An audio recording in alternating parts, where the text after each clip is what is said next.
Mi nombre es Capitana Catalina Vega. Tengo 35 años y sirvo en el ejército de los Estados Unidos. A lo largo de mi carrera he soportado el fuego enemigo, pero ninguna bala me atravesó tan hondo como las palabras de mi padre aquella noche. En medio de un elegante restaurante de Boston, Ricardo Vega se recostó en su silla, soltó una risa seca que hizo volver la cabeza a la mesa de al lado y dijo, con el veneno saliendo entre los dientes: «Aquí nadie te soporta, Catalina. Eres una vergüenza con ese uniforme». Mi hermana Laura Vega apenas levantó la comisura de los labios en una sonrisa cruel, mientras mi madre, María Luisa Torres, agachaba la cabeza y cortaba su filete con una concentración absurda, como si en aquel plato se jugara el destino del mundo. Todos pensaron que mi silencio era rendición. No sabían que, dentro de mi mente, acababa de emitirse una orden de combate. Antes de contaros el primer paso de mi operación y por qué una semana más tarde mi padre llenó mi buzón de voz gritándome: «Traidora desagradecida, dime desde dónde me estás escuchando. Dale a me gusta y suscríbete si crees que la familia debería ser un refugio, no un campo de batalla». El silencio de mi apartamento, cerca de Fort Belvoir, en Virginia, era el tipo de calma que solo llega tras cumplir una misión. Todo estaba impecable, las líneas rectas de la encimera, los utensilios en su sitio. Acababa de terminar una videoconferencia tensa que se había prolongado toda la tarde. Me serví un vaso alto de té helado. El tintineo del hielo contra el cristal fue el único sonido mientras caminaba hasta la ventana. Desde allí contemplé el paisaje sereno de un suburbio ordenado, tan distinto del polvo y el caos que conocía en el extranjero. Ese era mi cuarto de descompresión, mi pequeño santuario. Entonces sonó el teléfono, rompiendo la paz. En la pantalla aparecía una palabra: mamá. Inspiré hondo, bajé las defensas y dejé entrar una chispa de esperanza. «Hola, mamá», dije, intentando sonar tranquila. «Catalina, hija, tengo una noticia maravillosa». Su voz sonaba demasiado aguda, demasiado luminosa, como una bombilla a punto de fundirse. «Laura se casa. ¿Puedes creerlo? Mi niña va a casarse». Por un instante, un calor auténtico me recorrió el pecho. «¿Una boda? Eso es lo que hacen las familias», pensé. Se reúnen, se perdonan, celebran. Quizá aquello sería el puente que por fin cerrara el abismo que los años habían abierto entre nosotras. «Vaya, mamá, eso es una gran noticia», logré responder, dejando que la esperanza creciera un poco más. «¿Cuándo será?» «Esta primavera. Todo va muy rápido. Ya sabes cómo es Laura. Pronto te enviaremos la invitación». Lo dijo con la ligereza de quien habla del menú del banquete. Aún así, quise creer. Me imaginé de pie junto a mi hermana, con un vestido suave y fluido, lejos de mi rígido uniforme azul. Por un momento me sentí hija y hermana, no soldado. Días después, el sobre llegó, exactamente como lo habría hecho Laura. Papel grueso, color crema, letras doradas, elegancia medida.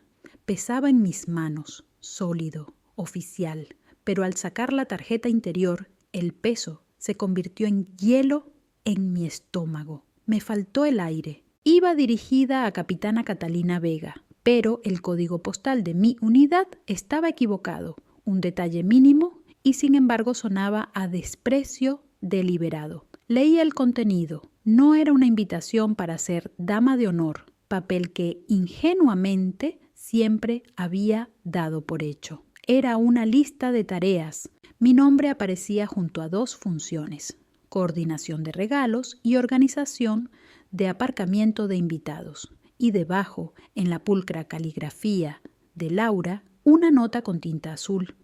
«Tú estás acostumbrada a dar órdenes, ¿verdad? Seguro que serás de gran ayuda». El aire se escapó de mis pulmones como un disparo. No era un descuido ni una broma. Era un mensaje cuidadosamente diseñado para humillar. Ya no era familia, era personal de servicio, un recurso más para desplegar. El uniforme que tanto despreciaban ahora les servía para hacerme dirigir el tráfico de sus amigos ricos. La ofensa era tan absoluta que por unos segundos solo pude quedarme mirando la tarjeta, las palabras hermosas y odiosas difuminándose ante mis ojos.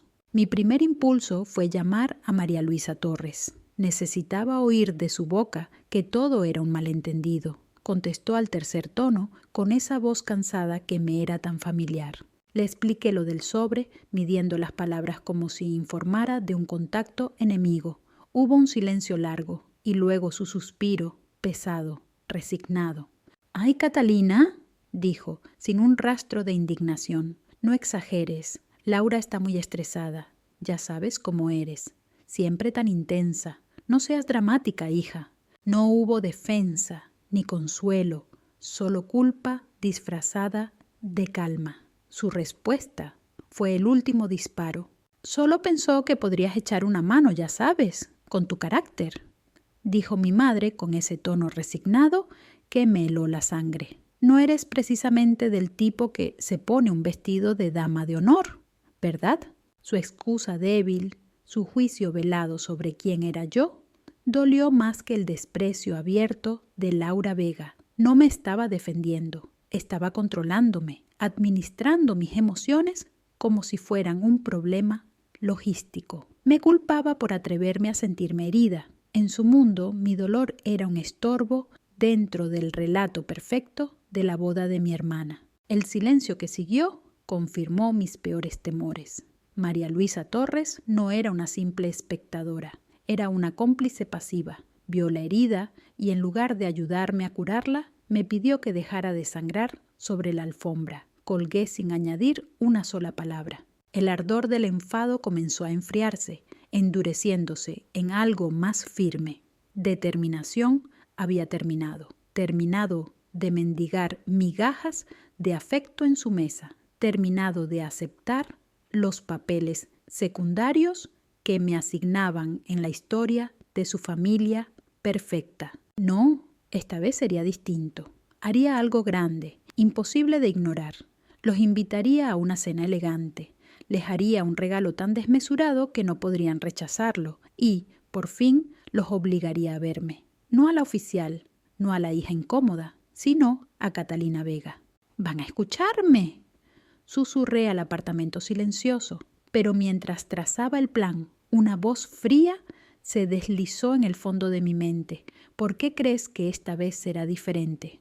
¿Por qué esta humillación se sentía como la última gota después de toda una vida de cortes más pequeños y afilados? Antes de contar lo que ocurrió en aquella cena de Boston, debéis entender las batallas que ya había perdido, mucho antes de ponerme un uniforme. Aquella invitación no era un acto aislado de crueldad, era la culminación de toda una vida de desprecios. Otro alfiler clavado en el mapa de mis recuerdos, ya saturado de heridas. El primer punto en ese mapa se marcó cuando tenía 16 años. Recuerdo el olor a pólvora pegado a mi ropa y el peso reconfortante del trofeo de tiro al blanco en mis brazos. Una copa dorada sobre una base de mármol. Mi corazón latía con un orgullo limpio, genuino. Lo había ganado a pulso. Cada fin de semana, cada tarde libre, la pasaba en el campo de tiro, respirando, ajustando mi postura, afinando la puntería. Esa noche coloqué el trofeo en el centro de la mesa del comedor, donde la luz lo hacía brillar. Esperé. Finalmente, Ricardo Vega alzó la vista. Lo miró apenas un segundo y volvió la atención a Laura, que ese año terminaba el instituto. «Entonces, Laura», dijo, inclinándose con un interés que me perforó el pecho, «cuéntame cómo va el discurso para tu campaña de presidenta del Consejo Estudiantil». Y así desaparecí. El resto de la cena se convirtió en el show de Laura. Analizaron su estrategia, las debilidades de sus rivales, los profesores que había logrado encandilar. Mi trofeo quedó entre el salero y el pimentero como un objeto extraño, fuera de lugar. En un momento, mi hermana me miró con una sonrisa burlona. «¿Y a quién piensas dispararle con eso, Catalina?», soltó. Mi padre rió. El orgullo que sentía se transformó en vergüenza caliente, familiar.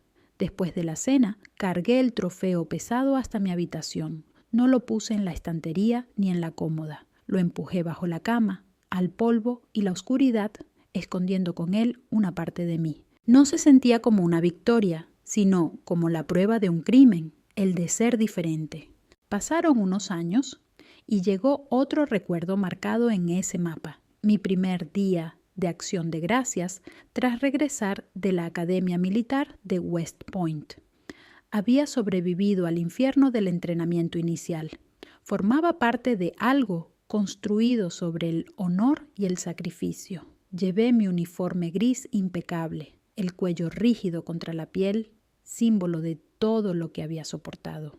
Me sentía orgullosa. La familia entera se reunió alrededor de la mesa enorme. El olor del pavo asado y la salvia llenaba el aire. Uno de mis tíos, un hombre amable, se volvió hacia mí. Entonces, Catalina, ¿cómo es realmente la academia? Debe ser dura, ¿no? Abrí la boca para hablar de la camaradería, de las marchas agotadoras, del peso de la historia que se siente al cruzar esos patios, pero Ricardo Vega me interrumpió con un gesto de la mano.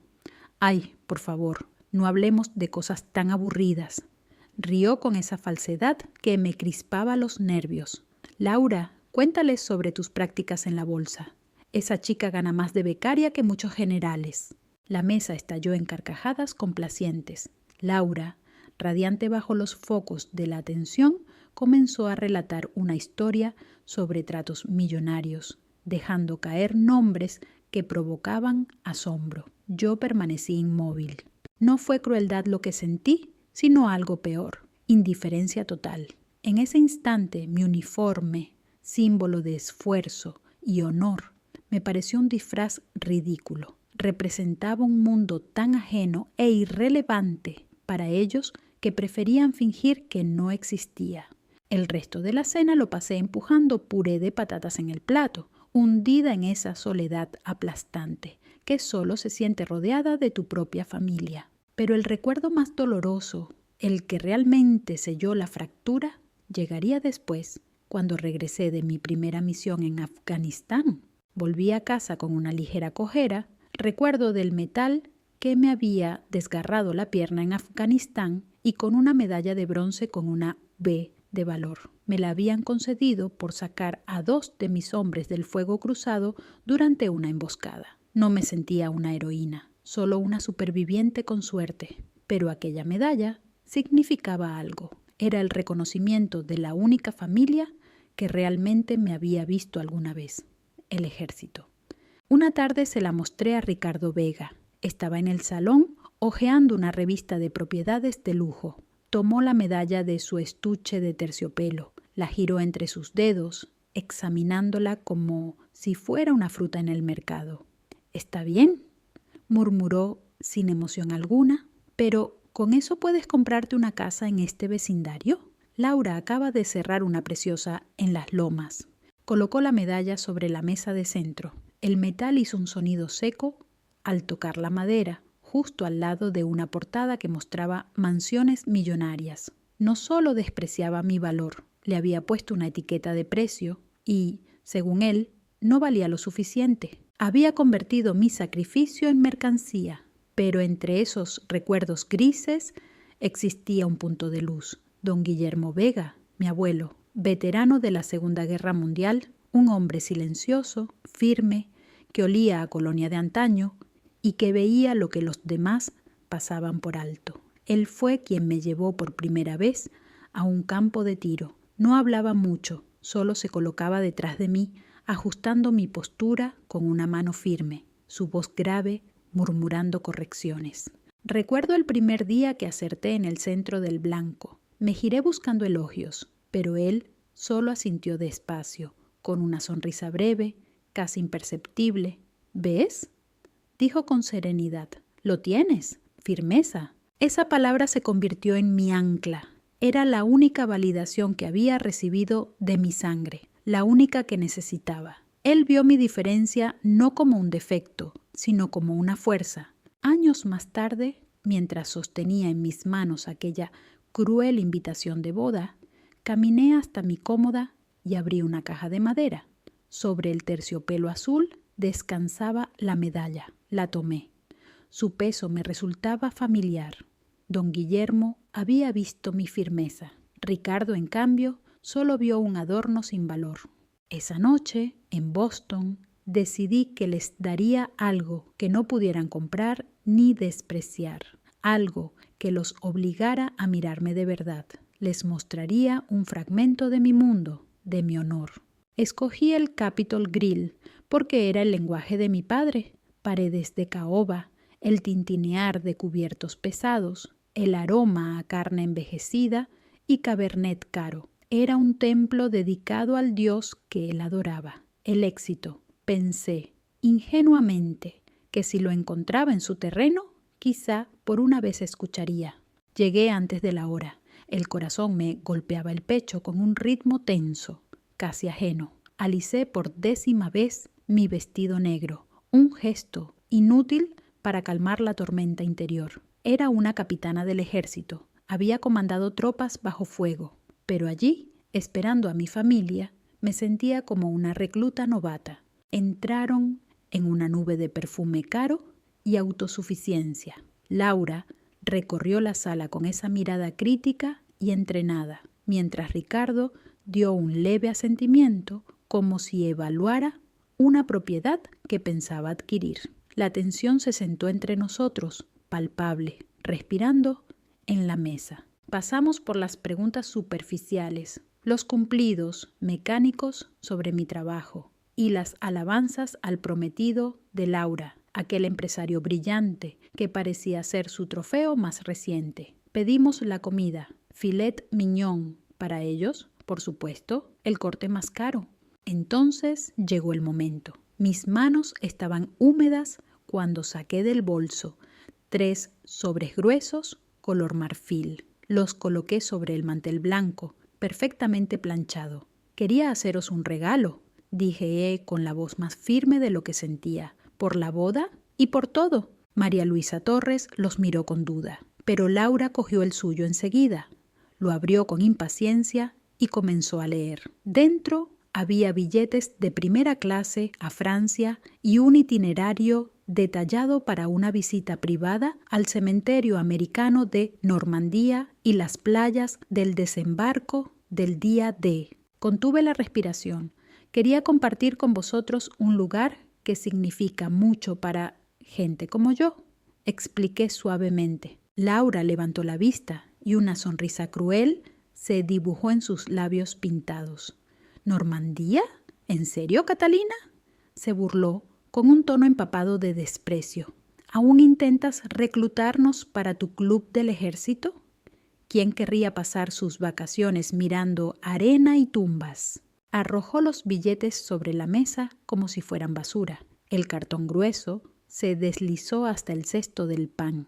Entonces se oyó un sonido que partió el aire, la risa seca de Ricardo Vega. No era de diversión, era de desprecio puro. Se reclinó lentamente en su silla de cuero, fijó sus ojos en mí y, elevando apenas la voz para que la pareja de la mesa contigua lo escuchara, dijo con veneno: «Aquí nadie te soporta, Catalina».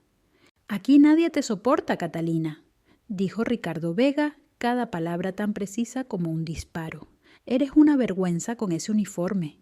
El mundo se detuvo. El tintineo de los cubiertos, el murmullo elegante del restaurante, todo se desvaneció en un rugido ensordecedor dentro de mis oídos. Cada sílaba fue una bala, y todas dieron en el blanco. Giré la cabeza buscando algo, cualquier cosa, en los ojos de María Luisa Torres. Una defensa, una negación, una mano en mi brazo, pero no encontré nada.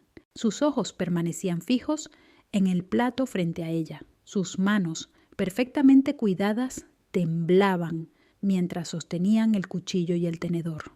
Observó su filet mignon como si en él estuviera escrita la respuesta a todos los secretos del universo. Y con una calma casi quirúrgica hizo un corte. Ese gesto, pequeño, preciso, deliberado, fue su respuesta. la más cruel de todas. En el momento de mi ejecución pública, eligió su trozo de carne. Algo dentro de mí se quebró, pero esta vez no fueron 1000 pedazos dispersos. No, esta vez se partió de forma limpia, silenciosa. El dolor ardiente que me oprimía el pecho se esfumó, dejando un vacío helado, polar. El soldado tomó el control. La hija, la que había estado sangrando en este campo de batalla durante 35 años, había muerto. Ya no era una participante en su drama familiar. Era una oficial analizando una situación hostil. Revisé las caras una por una. Laura Vega, con su satisfacción mezquina. Ricardo, con su arrogancia congelada. María Luisa, con su cobardía disfrazada de compostura. Ya no los veía como familia, sino como adversarios, información recibida, amenaza, evaluada. Miré a mi padre directamente a los ojos y, con una leve sonrisa, casi imperceptible, murmuré, recibido.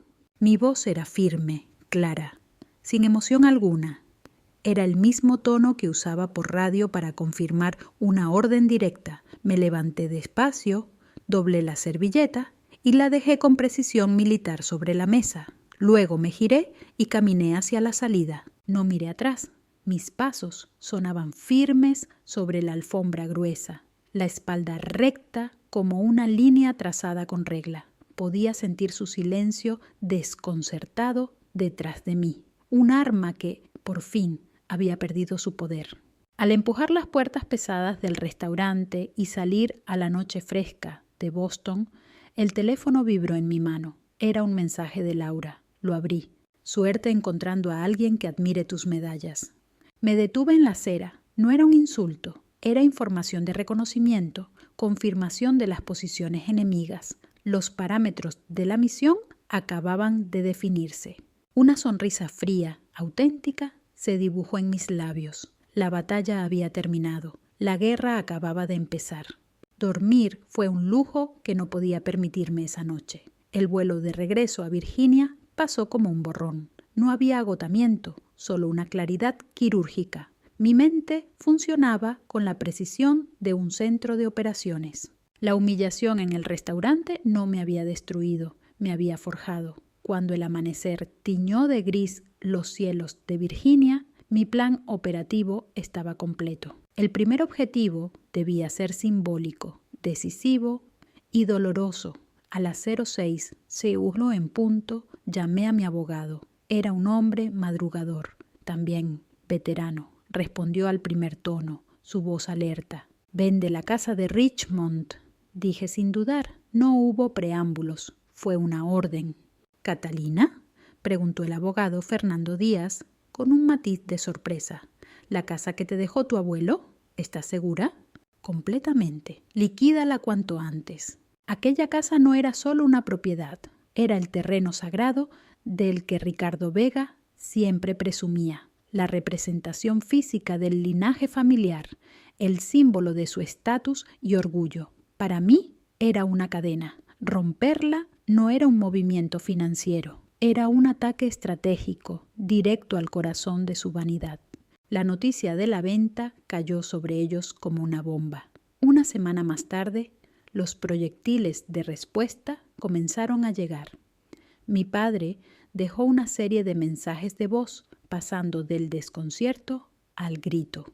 «¡Eres una traidora desagradecida!», bramaba en uno, su voz quebrándose.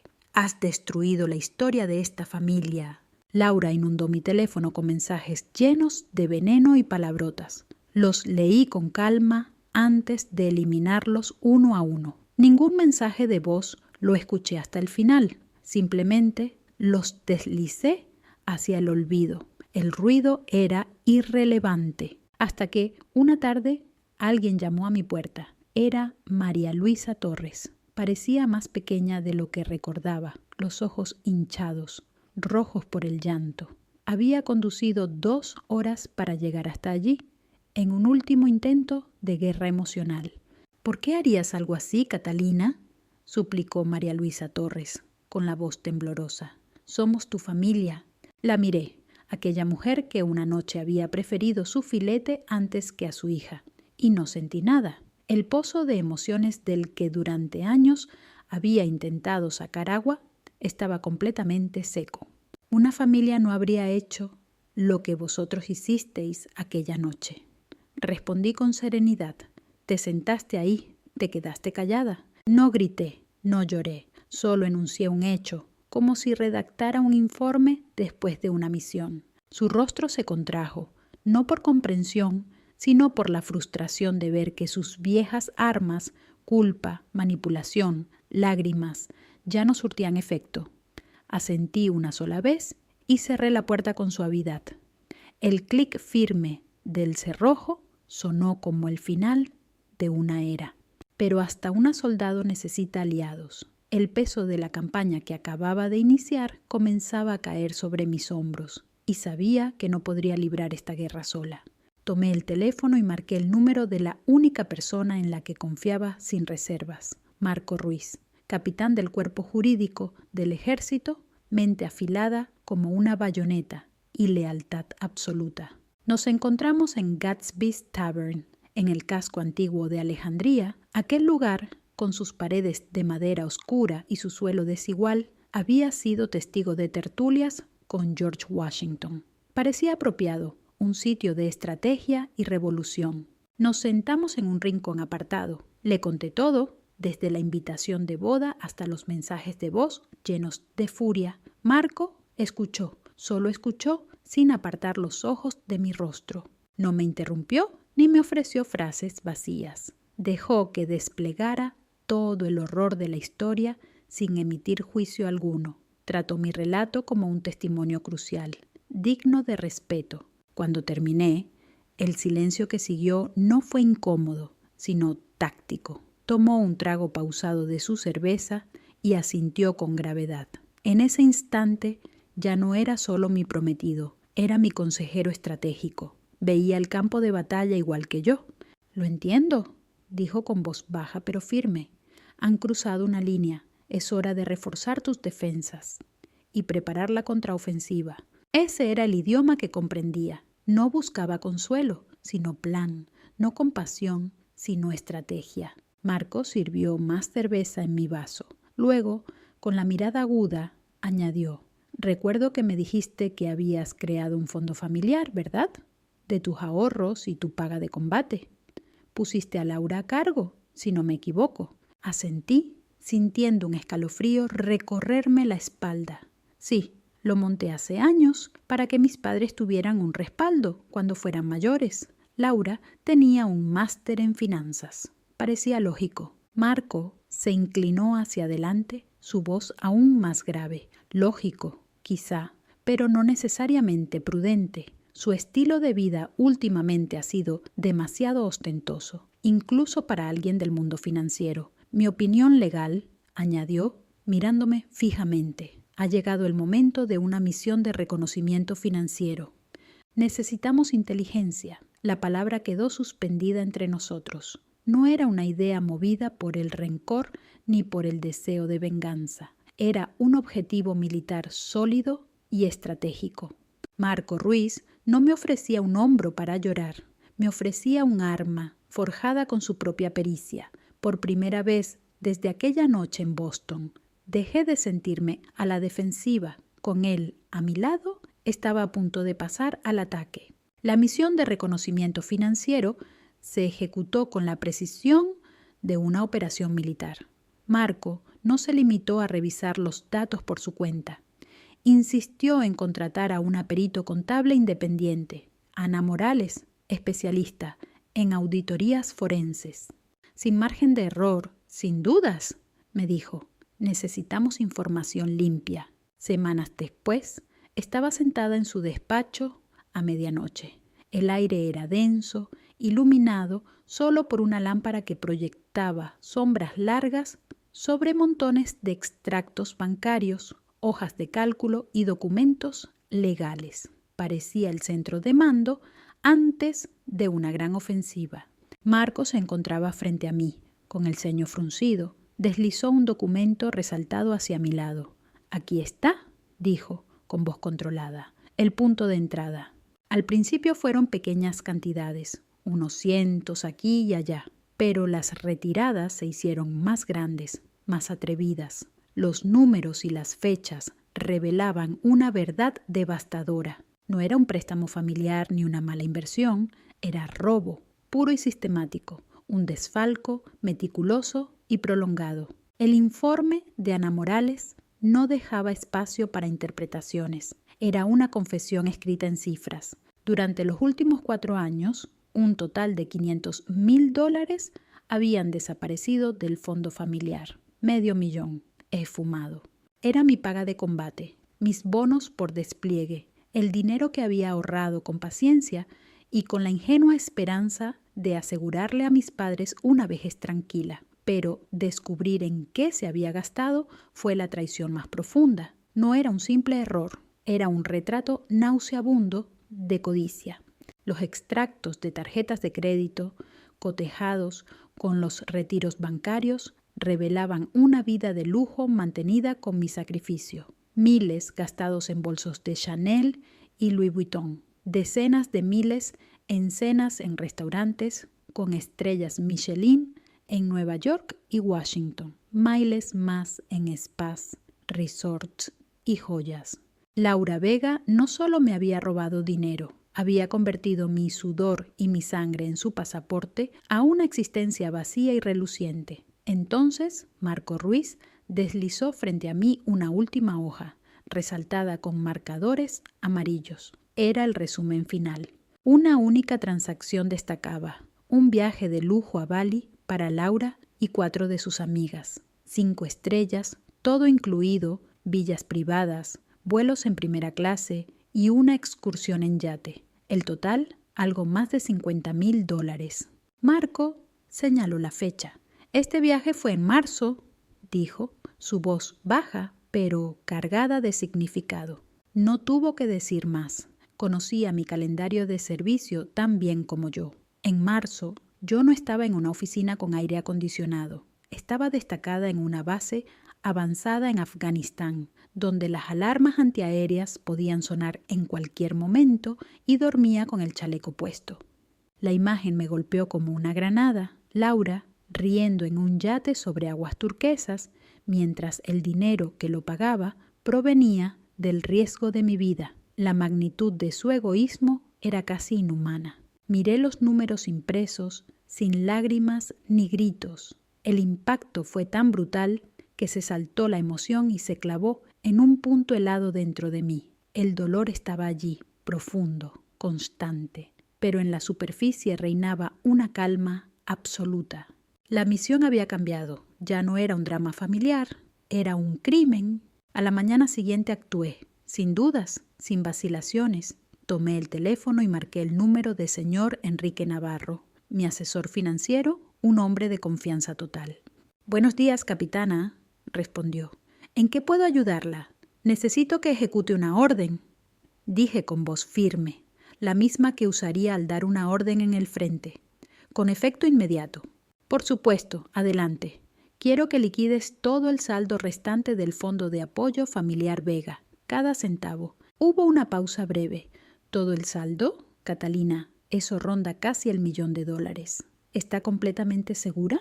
«100%, y tengo el destino de los fondos. Quiero que transfieras el monto completo, como donación única y sin restricciones, a la Fundación Túneles a las Torres».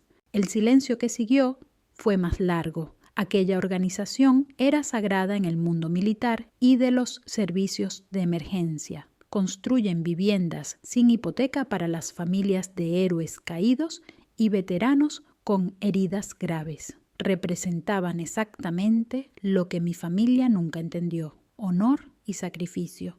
Navarro, antiguo marino, comprendió la magnitud de inmediato. «Entendido, capitana», dijo con respeto. «Ejecutaré la orden de inmediato». Colgué, no envié mensajes, no hice llamadas. La acción era el mensaje. Era una jugada maestra, un jaque mate invisible. No solo estaba recuperando lo mío, estaba transformando su traición en homenaje a los verdaderos héroes. El dinero que Laura había usado para su vida vacía ahora serviría para levantar hogares a quienes conocían el verdadero valor del servicio. Había utilizado su propio lenguaje, el dinero, para lanzar la declaración más poderosa posible. Reafirmaba mis valores, mi identidad y mi mundo de una forma imposible de rebatir. Ellos habían considerado mi honor inútil. Ahora su ansiada fortuna se convertía en legado. La guerra financiera había terminado y la había ganado con elegancia letal, sin ira, solo con un acto de gracia armada. Sabía que el estallido se escucharía hasta Richmond. Solo tenía que esperar la onda expansiva.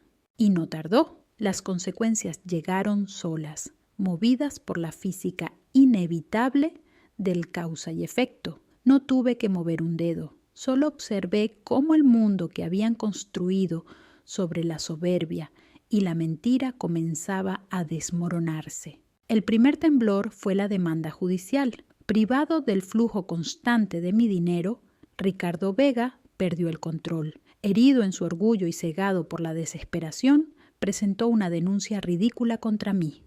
Alegaba que el testamento de don Guillermo Vega era inválido, que yo había manipulado emocionalmente a un anciano para quedarme con la casa familiar. Un intento patético de recuperar poder. La batalla legal fue una farsa. En la vista preliminar, a la que no asistí, el abogado Fernando Díaz solo tuvo que presentar los hechos. Los documentos hablaron por sí solos.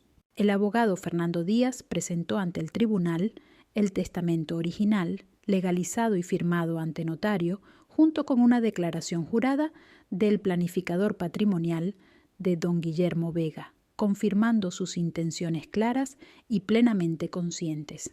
El juez Alberto Salas, un hombre curtido por años de disputas familiares, no se mostró precisamente divertido. Según la transcripción que Marco Ruiz me envió más tarde, el caso fue desestimado en menos de 15 minutos. Y entonces el juez hizo algo que me arrancó una sonrisa contenida, amarga, pero profundamente satisfactoria. Ordenó a Ricardo Vega pagar todos mis honorarios legales. La gran arma de intimidación de mi padre había explotado en sus propias manos, hundiéndolo aún más en deudas y convirtiendo al apellido Vega en el chisme más sabroso de la comunidad de Richmond.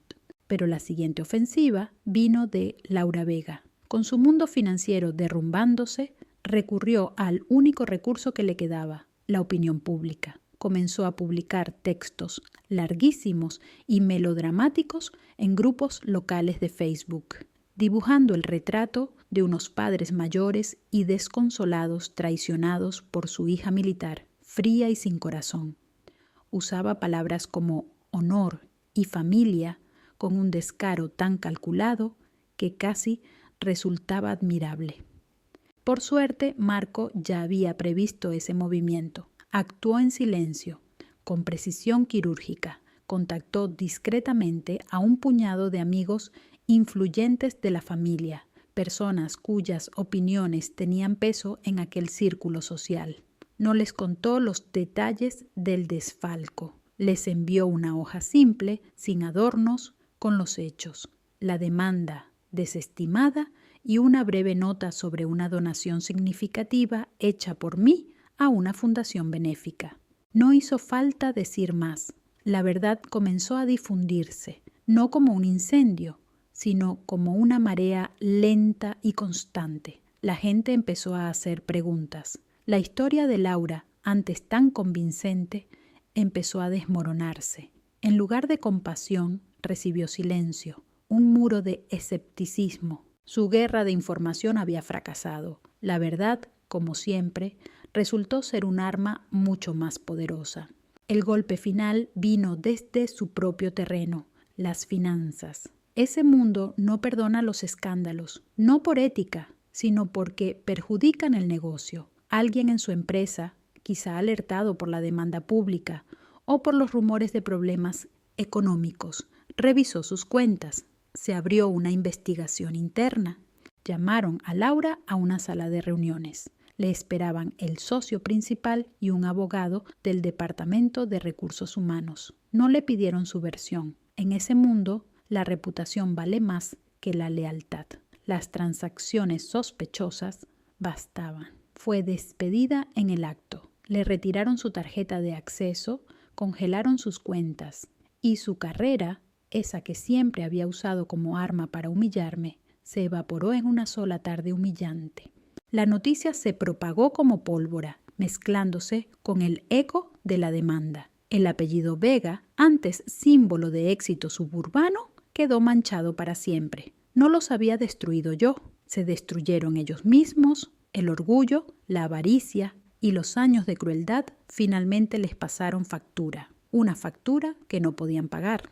Observé todo desde la distancia, no con alegría ni con venganza, sino con una paz extraña, profunda. La guerra había terminado, el campo de batalla estaba en silencio. Fue en ese silencio cuando llegó el sobre, grueso, formal, con el membrete de un despacho de abogados que no reconocí. Al abrirlo, mis manos temblaban. Dentro no solo había un documento legal, sino un segundo sobre, más pequeño y envejecido, sellado con cera agrietada. En la parte frontal, escrita con aquella caligrafía firme e inclinada que conocía de memoria, leí: para Catalina Vega, que se entregue solo cuando realmente lo necesite. El aire se me atascó en la garganta, pasé el pulgar sobre las letras y un golpe de emoción y recuerdo me atravesó el pecho. Era él, don Guillermo Vega, mi primer y único verdadero aliado. Y ahora, desde el pasado, me enviaba su último mensaje, una última orden de mi comandante. Hay algo casi sagrado en recibir palabras del pasado justo cuando más las necesitas. Si alguna vez has sentido que ciertos vínculos trascienden el tiempo, entenderás lo que sentí. Rompí el sello con dedos temblorosos. El sonido fue un crujido suave, un susurro de otra época. Dentro había una sola hoja doblada, escrita con su pulso seguro. Mientras la abría, el mundo exterior, el tráfico, las sirenas lejanas, el rumor de la ciudad, desapareció. El tiempo mismo pareció detenerse. Era su voz, su sabiduría, sus últimas órdenes.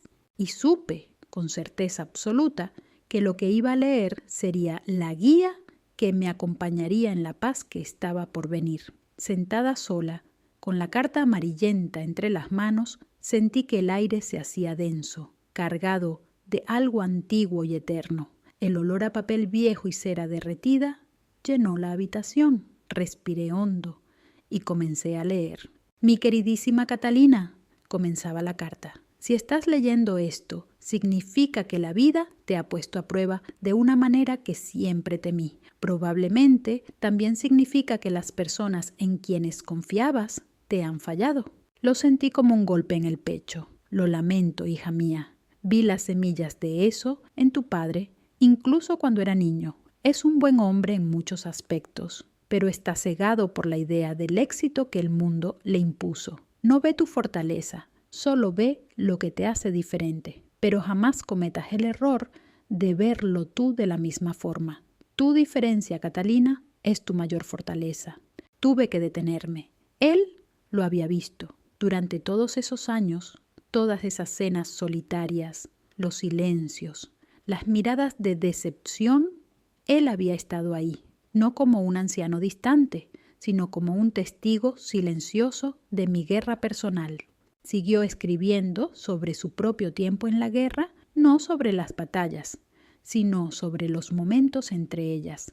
Hablaba del lazo inquebrantable entre los soldados, una lealtad forjada en el fuego, incomprensible para los que nunca han empuñado un arma. Decía que el honor no es algo que se muestra en desfiles, sino lo que haces cuando nadie te ve, cuando la única persona a la que debes rendir cuentas es la que te mira desde el espejo. Recuerdo cuando te llevé a pescar al río Turia, eras apenas una niña, continuaba la carta, y un recuerdo tan nítido me envolvió que tuve que cerrar los ojos. Pude sentir el aire húmedo, el vaivén del bote, el sol reflejándose en el agua. Enganchaste el anzuelo en un tronco y tratabas de liberarlo con tanta determinación que casi me hiciste reír. Estabas lista para luchar contra ese tronco todo el día. Entonces me dijo algo que aún podía oír resonar en mi cabeza. La vida es como pescar, pequeña. A veces hay que cortar la línea para salvar el barco. Hay cosas y personas que no valen la pena hundirse con ellas. Debes saber cuándo soltar. Aquellas palabras atravesaron el silencio de mi salón como una verdad perfecta. Él me estaba dando permiso. Permiso para soltar la cuerda. Permiso para salvar mi barco. Pero fue el párrafo final el que derrumbó los muros que había construido durante toda mi vida. Probablemente nunca te entenderán, Catalina. Y está bien. No necesitas su aprobación para ser grande. El honor no te lo otorgan los demás. Lo construyes tú, cada día, con cada decisión. Esta casa que te dejo no es solo ladrillo y cemento, es tu libertad. Úsala para levantar una vida a tu manera y jamás permitas que nadie apague ese fuego que llevas dentro. Una lágrima caliente cayó sobre la hoja, difuminando la tinta, luego otra y otra más. Por primera vez en muchos años, la capitana Catalina Vega lloró, pero no eran lágrimas de dolor ni de pena, eran lágrimas de liberación. Era la sensación de una soldado que, perdida durante años tras las líneas enemigas, por fin escucha una voz amiga en la radio. Era el regreso a casa. El peso que había cargado toda mi vida, la necesidad de aprobación de Ricardo Vega, el anhelo por el cariño de una familia que nunca lo ofreció, se desvaneció, se disolvió con las palabras de un hombre que me había visto como realmente era. La carta era una brújula nueva, me reorientaba. Comprendí que mi guerra ya no era contra ellos. Esa batalla había terminado. El alto, el fuego, había sido declarado.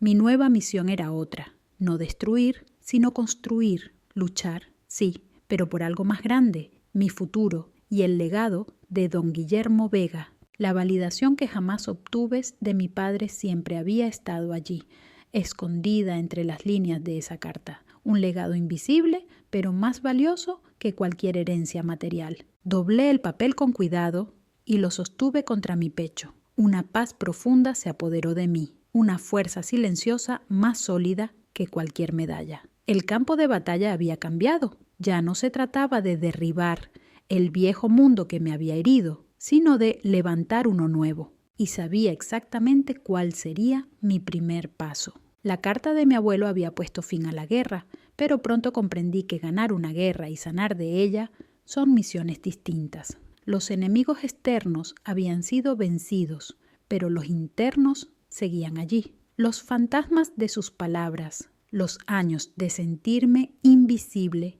habían dejado cicatrices más profundas de lo que quería admitir. El silencio que antes me daba calma, ahora me resultaba insoportable. Fue Marco Ruiz quien lo notó primero. «Ya has asegurado el perímetro», me dijo una noche, con voz firme pero suave.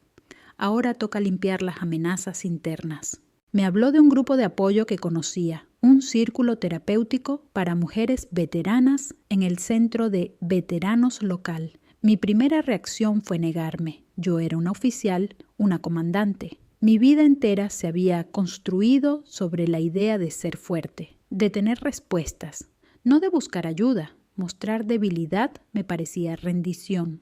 Pero entonces recordé un libro que había leído de la investigadora Brené Brown, El poder de ser valiente, y por primera vez en mucho tiempo me permití considerar que quizás la verdadera fuerza no estaba en resistir, sino en sanar. Ella, Brené Brown, escribió que la vulnerabilidad no es debilidad, sino la medida más precisa del valor. Y tenía razón. Entrar en aquella sala me pareció más aterrador que pisar un campo de batalla. Pero fui. Me senté con la espalda recta, las manos entrelazadas sobre el regazo, observando a las demás mujeres con la mirada analítica de una comandante. Había una antigua piloto de la Fuerza Aérea, una jefa de logística del Cuerpo de Infantería de Marina y una enfermera naval, tan distintas entre sí, pero en todas reconocí la misma cautela que llevaba reflejada en mis propios ojos. Durante las 2 primeras sesiones no pronuncié una sola palabra, solo escuché. Entonces, en la tercera semana, una joven marine, Lucía Herrera, apenas de 25 años, comenzó a hablar. Contó que al volver de su despliegue sufría un fuerte trastorno de estrés postraumático y que su familia le pidió simplemente que superara el tema, porque su presencia les resultaba incómoda. Habló de la soledad, de sentirse un fantasma en su propia casa. Y mientras la escuchaba, algo dentro de mí se resquebrajó. Una lágrima se deslizó por mi mejilla, luego otra, y de pronto estaba llorando en silencio, con esos sollozos hondos, incontrolables, que no me permitía desde la infancia. Por primera vez, en una sala blanca de un edificio gubernamental, rodeada de desconocidas, me sentí completamente comprendida. Aquel fue el inicio de mi verdadera curación. Mientras reconstruía mis defensas emocionales, Marco Ruiz me ayudaba a reconstruir las financieras. Nos sentamos con un nuevo asesor y, poco a poco, levantamos una fortaleza. Creamos fideicomisos irrevocables, diversificamos inversiones y redactamos un plan patrimonial minucioso. No se trataba del dinero, era un acto simbólico de control, una forma de asegurar que nadie de mi viejo mundo pudiera volver a tocar el nuevo. Cada firma era un ladrillo más en el muro que protegía mi paz.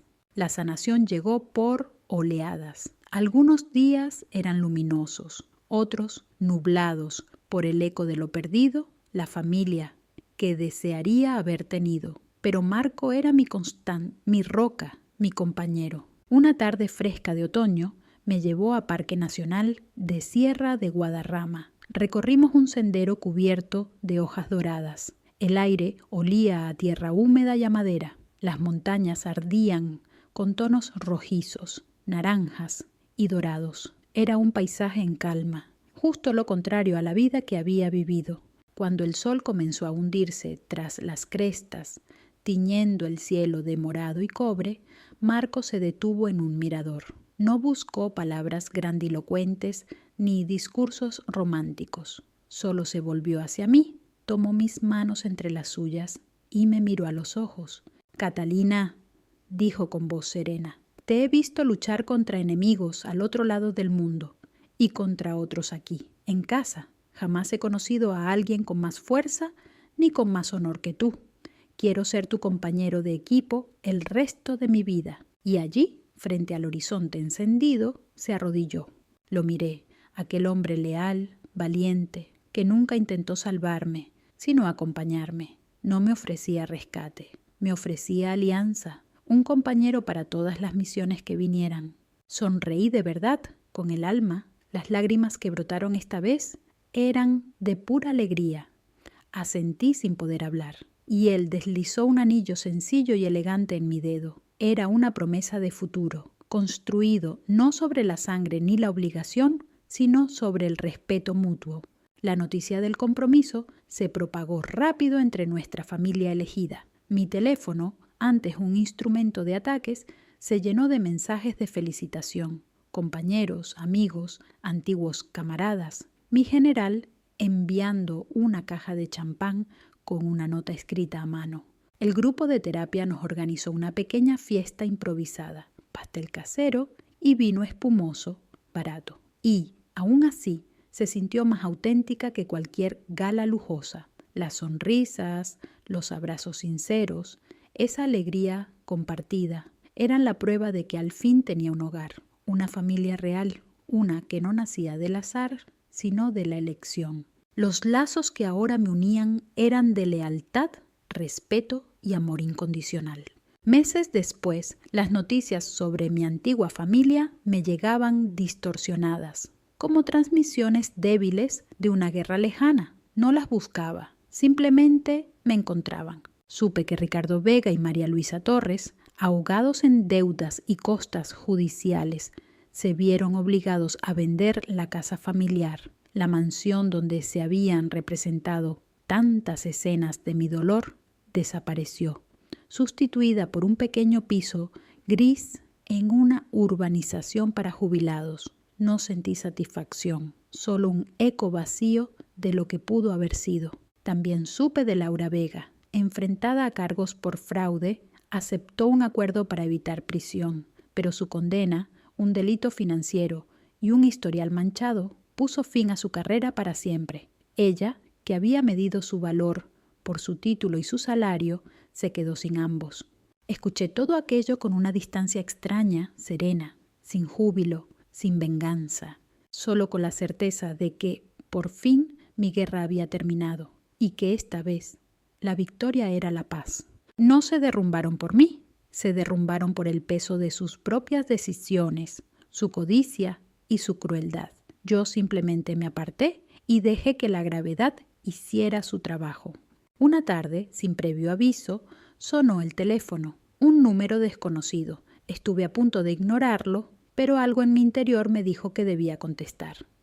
Era María Luisa Torres. Su voz sonaba distinta esta vez. No había rabia ni reproche, solo una fragilidad temblorosa, como si cada palabra estuviera a punto de romperse.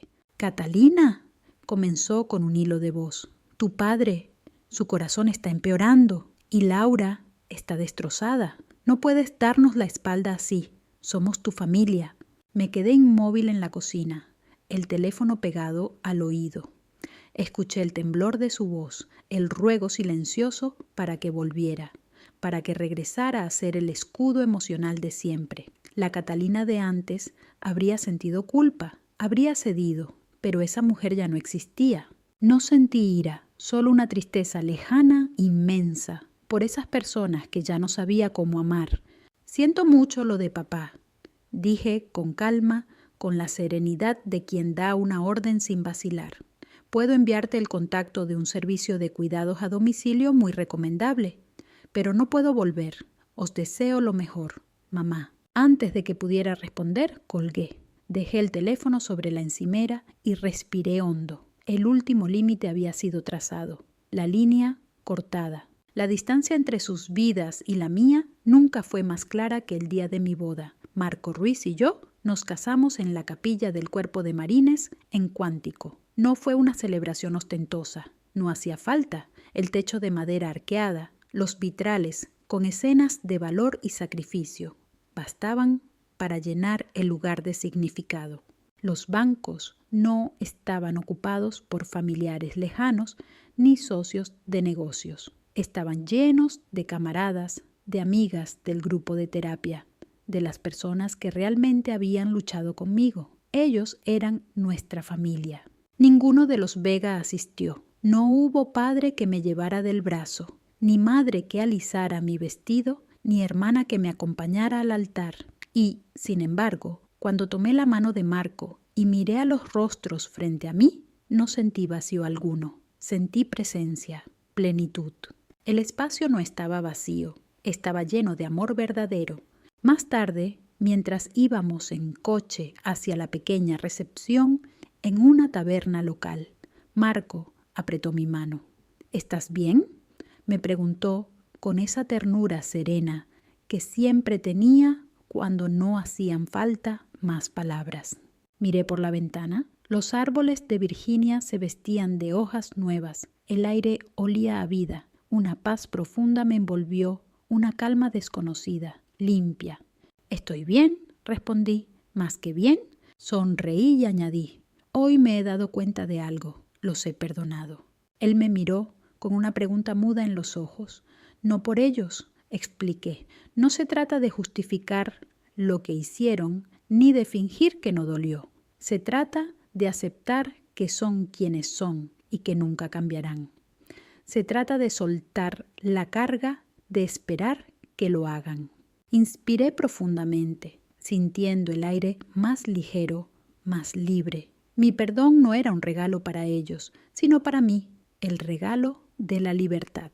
La guerra había terminado, las batallas también, y por primera vez en mi vida no era solo una soldado, era una superviviente de pie en la aurora de una vida nueva y en paz. Un año después me encontraba en el auditorio de una universidad. Las luces cálidas me iluminaban el rostro. El murmullo de los estudiantes y profesores llenaba la sala.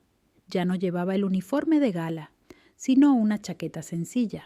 No estaba allí como oficial, sino como fundadora del Fondo de Becas Honor Don Guillermo Vega. Con el dinero obtenido por la venta de la casa de mi abuelo y una parte considerable de mis propios ahorros, había creado una fundación, una organización sin ánimo de lucro destinada a ofrecer becas a jóvenes mujeres que soñaran con servir a su país o dedicarse al servicio público. Había tomado el legado de don Guillermo, su casa, su libertad, y lo había transformado en una nueva base. Había convertido un símbolo de dolor en un faro de esperanza. En el escenario, la primera beneficiaria terminaba su discurso, una joven cadete Valeria Gómez, con el brillo decidido en los ojos que yo también conocía. Hablaba con pasión de su deseo de servir, agradeciendo al fondo por darle la oportunidad de hacerlo sin comprometer sus sueños. Mientras la escuchaba, no vi solo a una futura oficial, vi un reflejo de mí misma a esa edad, una chica tenaz, buscando su lugar en un mundo que no siempre la comprendía. Vi en ella la misma firmeza que mi abuelo había visto en mí, pero había una diferencia esencial. Aquella joven no tendría que recorrer el camino sola. Yo me había asegurado de eso. Ella tendría algo que yo nunca tuve, una red de apoyo, una base sólida sobre la que construir su vida. Y en ese instante comprendí lo que realmente significa el legado. No es el nombre grabado en una escritura, ni los recuerdos encerrados entre las paredes de una casa. Es esto, es pasar la antorcha. Ese era el legado de don Guillermo Vega y ahora era el mío. Mi vida, hoy, está llena, no de ruido ni de lujo, sino de una plenitud serena, forjada sobre los cimientos de una paz que tuve que conquistar. Tengo una profesión que me reta y me da propósito. Tengo a Marco Ruiz, un esposo que no solo es compañero, sino mi aliado, mi equipo en cada misión de la vida. Y tengo un propósito que trasciende mi propia felicidad. A veces, un pensamiento fugaz de mi antigua familia cruza mi mente. Ya no provoca ira ni tristeza. Es más bien una empatía distante, como la que se siente al recordar personajes de un libro leído hace mucho. Los imagino encerrados en una jaula dorada que ellos mismos construyeron, obsesionados con las apariencias y el estatus, mientras mi mundo se ha vuelto más amplio, más rico, más real. Ya no necesito su aprobación, porque la encontré donde siempre debió estar, dentro de mí, en el bien tangible que puedo aportar al mundo. Mi valor no se refleja en sus ojos, sino en las miradas llenas de esperanza de las jóvenes a las que mi fundación apoya. La ceremonia llegó a su fin. Subí al escenario para felicitar a la cadete Valeria Gómez. Le entregué el gran cheque simbólico y posamos juntas para la foto, ambas sonriendo. Pero cuando el destello de la cámara se desvaneció, mantuve su mano un momento más. La miré a los ojos. No iba a repetir un discurso ensayado ni a ofrecer palabras vacías. Iba a transmitirle el mensaje más valioso que alguna vez recibí, las palabras de mi abuelo. Nunca, jamás dejes que nadie apague el fuego que llevas dentro, le dije, con voz firme, casi en un susurro cargado de significado. Una chispa de comprensión cruzó su mirada, asintió con los ojos brillantes. Sí, mi capitana, no lo haré. Cuando nuestras manos se separaron, lo vi con claridad. 3 generaciones de guerreros, unidas por una idea simple y poderosa. Don Guillermo Vega, el soldado de la vieja escuela. Yo, Catalina Vega, la oficial que tuvo que librar una guerra dentro de su propio hogar. Y Valeria Gómez, la promesa del futuro. Entonces entendí. Mi historia nunca había tratado del fin de una familia, sino de la redefinición de una. No se trataba del dolor que me causaron, sino de lo que elegí construir a partir de ese dolor. No era el cierre de una batalla, sino el comienzo de muchas vidas que serían tocadas, de futuros que tomarían forma gracias a una mujer que, tiempo atrás, decidió luchar por su honor y terminó descubriendo cómo dejar un legado eterno. Y ahí es donde mi historia encuentra su paz. No en la victoria sobre otros, sino en el propósito que edifiqué con mis propias manos. Este viaje me enseñó algo esencial. Nuestro verdadero legado no está definido por la familia en la que nacemos, sino por la que elegimos construir y por el honor que sembramos día a día. Si esta historia ha resonado contigo, si crees en el poder de transformar el dolor en propósito, dale un me gusta y suscríbete al canal. Tu apoyo nos ayuda a compartir más relatos de fortaleza y resiliencia. Y recuerda algo, tu historia te pertenece. Protege ese fuego